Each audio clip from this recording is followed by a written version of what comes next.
السلام علیکم ورحمۃ اللہ وبرکاتہ۔ بسم اللہ الرحمن الرحیم۔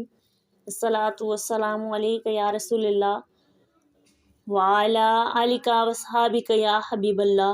الصلاۃ والسلام علیک یا نبی اللہ وعلی آلک واصحابک یا رحمۃ للعالمین۔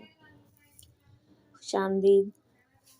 حضرت عبداللہ بن عمر رضی اللہ تعالی عنہ فرماتے ہیں کہ میں نواح میں جا رہا تھا کہ اچانک ایک قبر کے گھڑے سے ایک مرد کے چلانے کی آواز آئی جس کی گردن میں زنجیر تھی۔ جب وہ باہر نکلا تو میں نے دیکھا کہ اس کی گردن میں زنجیر تھی۔ اس نے مجھے آواز دے کر کہا کہ اے عبداللہ مجھے پانی پلا۔ اسی گھڑے میں سے ایک اور شخص برآمد ہوا۔ جب وہ باہر آیا تو میں نے دیکھا کہ اس کے ہاتھ میں کوڑا تھا اور اس نے مجھے پکار کر کہا کہ اے عبداللہ اسے پانی نہ پلانا، یہ کافر ہے۔ پھر اسے کوڑا مارنے لگا اور مارتا ہوا یہاں تک کہ وہ دوبارہ اسی گھڑے کے اندر اسے واپس لے گیا۔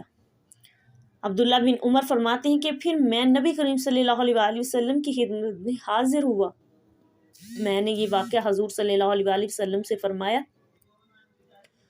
تو میرے آقا صلی اللہ علیہ وسلم نے فرمایا کیا تم نے اسے دیکھا ہے؟ میں نے عرض کی ہاں یا رسول اللہ صلی اللہ علیہ وآلہ وسلم، میں نے خود اسے دیکھا۔ حضور صلی اللہ علیہ وآلہ وسلم نے فرمایا کہ وہ اللہ کا دشمن ابو جہل تھا۔